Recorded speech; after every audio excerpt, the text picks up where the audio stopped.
Hi guys, good afternoon. My name is Ariante. If you're watching this video, please like and subscribe to my channel to grow with me. Today's video I wanted to make is called Doing It For You.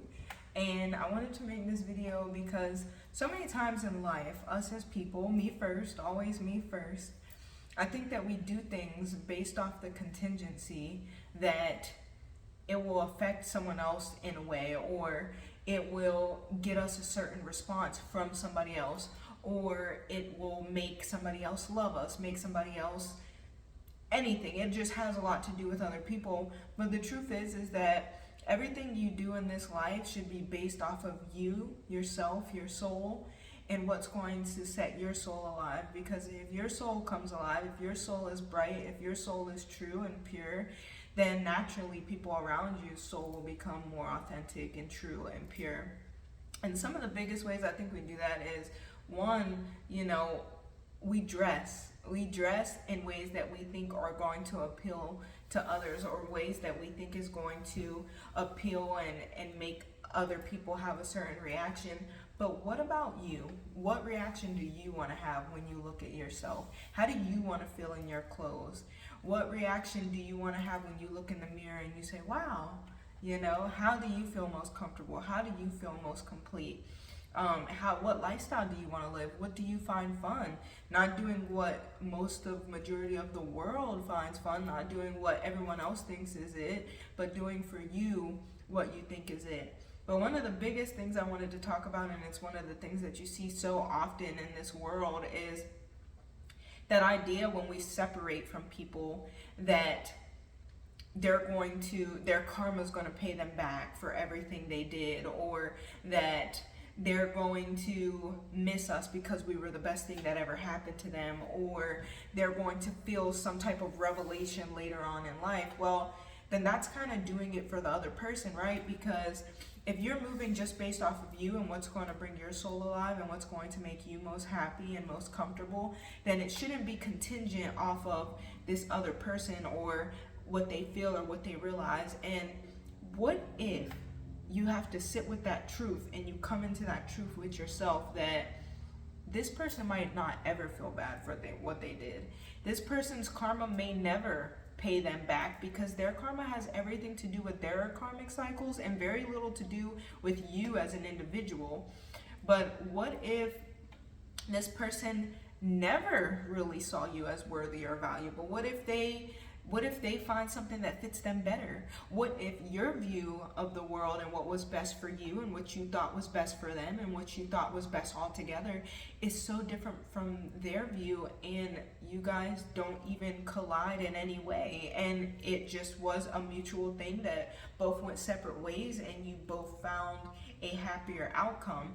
And I think so much we come to this idea of something being right and something being wrong.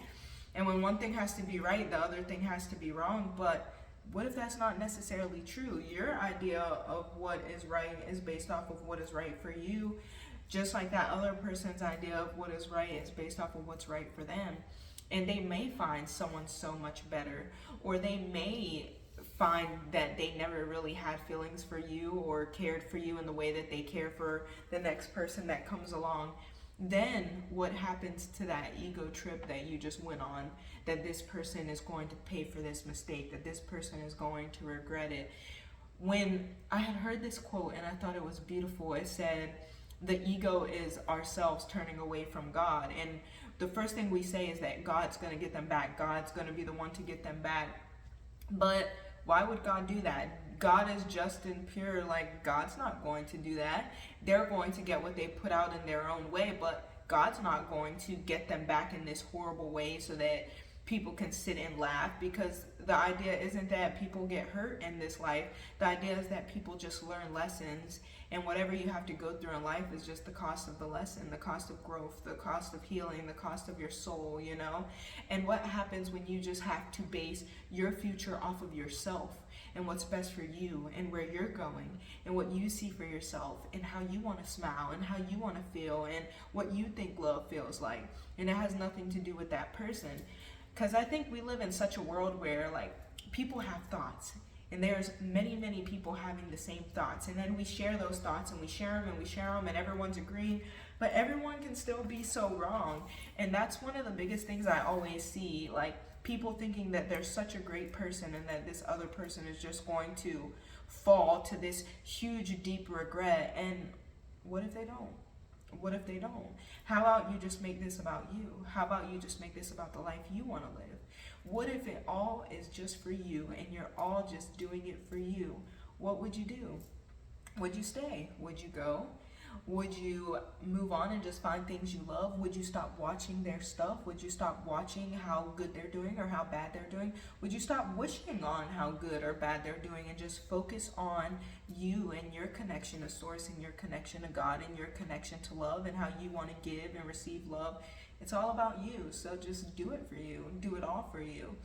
And then once you do it all for you and your cup is so full, you'll naturally help and show by your light other people how to do it all for them. And we'll have a world where we're all doing it all for us and choosing to share in that wholesome and complete and loving space, instead of these half cups meeting these half cups saying, feel me and I'll feel you, and you feel me and I'll feel you. Because everything that we do is for us. There are unhealthy narcissists and healthy narcissists. And to be a healthy narcissist is just the idea that you fill your cup in a healthy way and you understand that you still experience life through self, but you understand how that self can benefit others too. So if you're watching this video, this is my video on doing it for you. I hope you guys have an amazing day.